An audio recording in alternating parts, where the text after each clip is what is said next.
ఆయన కరుడుగట్టిన ఫ్యాక్షనిస్ట్. ఆయన చరిత్రం మొత్తం రక్త చరిత్రే. కాలం కలిసొచ్చి ఎమ్మెల్యే అయ్యాడు.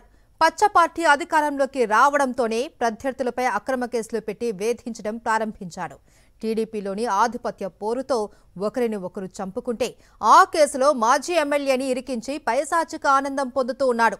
పైకి మాత్రం బుద్ధుడికి వారసుడిని, గాంధీకి తమ్ముడిని అని చెప్పుకునే జూలకంటి బ్రహ్మారెడ్డి రక్త చరిత్రపై ఓ లుక్కేద్దాం. పల్నాడు జిల్లా మాచర్ల టీడీపీ ఎమ్మెల్యే జూలకంటి బ్రహ్మారెడ్డి తల్లిదండ్రులు ఎమ్మెల్యేలుగా ప్రజలకు సేవ చేస్తే ఆయన మాత్రం రక్త చరిత్ర రాసుకుంటున్నాడు.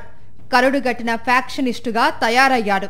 2001లో మాచర్ల నియోజకవర్గం దుర్గిలో 7గురి దారుణ హత్యతో జూలకంటి రక్త చరిత్ర మొదలైంది. ఈ కేసులో జూలకంటిని ప్రధాన నిందితుడిగా చేర్చడంతో టీడీపీ ఆయన్ను పార్టీ నుంచి సస్పెండ్ చేసింది. అయితే అందరూ రాజీ పడ్డంతో కోర్టు కేసు కొట్టేసింది. 2004లో టీడీపీ నుంచి మాచర్ల ఎమ్మెల్యేగా పోటీ చేసి ఓడిపోయారు. ఇక అప్పటి నుంచి జూలకంటి మకాం మాచర్ల నుంచి గుంటూరుకు మారింది.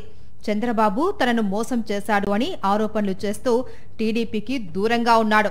మాచర్ల నుంచి వరుసగా 4 సార్లు పిన్నెల్లి రామకృష్ణారెడ్డి గెలిచారు.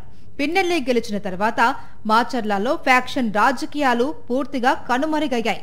అయితే ఎలాగైనా మాచర్లను గెలుచుకోవాలి అన్న ఆలోచనతో చంద్రబాబు జూలకంటి బ్రహ్మారెడ్డిని మళ్లీ రంగంలోకి దింపారు. బ్రహ్మారెడ్డి మాత్రం తన దగ్గర పైసా లేదు అని, పోటీ చెయ్యలేను అని తేల్చి చెప్పాడు. నీ డబ్బులు పార్టీకి అవసరం లేదు, ఆ వ్యవహారం మేం చూసుకుంటాం, నువ్వు వెళ్లి పోటీ చేయమని చంద్రబాబు ఆయన్ను మళ్లీ మాచర్లకు పంపించారు. జూలకంటి బ్రహ్మారెడ్డి మాచర్ల నియోజకవర్గంలో అడుగు పెట్టగానే మళ్లీ హత్య రాజకీయాలు మొదలయ్యాయి. పాత కక్షల నేపథ్యంలో వెల్దుర్తి మండలం గుండ్లపాడులో చంద్రయ్య, దుర్గి మండలంలో జల్లయ్యలు హత్యకు గురయ్యారు. పాత కక్షల నేపథ్యంలో హత్యలు జరిగితే బ్రహ్మారెడ్డి, చంద్రబాబులు కలిసి ఈ హత్యలను రాజకీయం కోసం వాడుకున్నారు. 5గురు ముద్దాయిలను పట్టుకున్నారు. ఆ రోజు ఆ 5గురితో కేసు క్లోజ్ చేద్దామంటే మళ్ళీ పిన్నెల్లి రామకృష్ణారెడ్డి గారిని, పిన్నెల్లి వెంకటరామరెడ్డి గారిని ఇద్దరిని కూడా ఈ కేసులో యాడ్ చేయడం జరిగింది. 6-7 ముద్దాయిలు. ఆ తర్వాత జరిగిన సంఘటన లేదు. ఈరోజు మరి మీ పార్టీలో జరిగిన హత్యలకి మీ అధికారంలో ఉన్న శాసనసభ్యులు అట్లానే మీరందరూ ఒత్తిడి తీసుకొచ్చి వీళ్ళిద్దరు పేర్లు యాడ్ చేయటం అంటే వాస్తవా కాదా? మొదటి నుంచి ఫ్యాక్షనిస్టు లక్షణాలు ఉన్న బ్రహ్మారెడ్డి ఎన్నికల్లో అరాచకం సృష్టించి రిగ్గింగ్కు పాల్పడి గెలుపొందారు.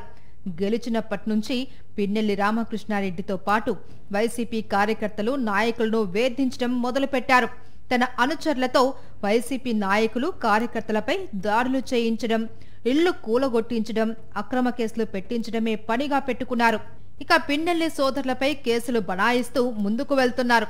ఇదే నేపథ్యంలో మే 24న వెల్దుర్తి మండలం గుండ్లపాడులో టీడీపీ నేతలు జవిశెట్టి కోటేశ్వరరావు, వెంకటేశ్వర్లను అదే పార్టీకి చెందిన వ్యక్తులు దారి కాచి అత్యంత దారుణంగా హత్య చేశారు.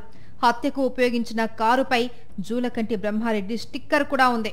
పోలీసులు కూడా టీడీపీలో ఆధిపత్య పోరులో భాగంగానే హత్యలు జరిగాయని తేల్చి చెప్పేశారు.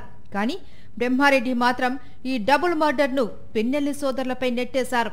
జంట హత్యల కేసులో పిన్నెల్లి రామకృష్ణారెడ్డిని A6గా, ఆయన సోదరుడు వెంకటరామిరెడ్డిని A7గా పెట్టారు. డబుల్ మర్డర్ వ్యవహారంలో పచ్చి అబద్ధాలు చెబుతున్న జూలకంటి తానేదో నీతిమంతుడిలా ప్రవచనాలు చెబుతున్నారు. తాను నీతి నిజాయితీగా పాలన చేస్తున్నాను అంటూ డప్పు కొట్టుకుంటున్నాడు. ఎన్నికలకు ముందు వరకు పైసా లేని బ్రహ్మారెడ్డి గెలిచిన తర్వాత 10 కోట్లు పెట్టి కొడుకు పెళ్లి ఎలా చేశాడు అని వైఎస్ఆర్సీపీ నేతలు ప్రశ్నిస్తున్నారు. నీతివంతుగా ఉంటాడు, నీతిగా ఉన్నాడు.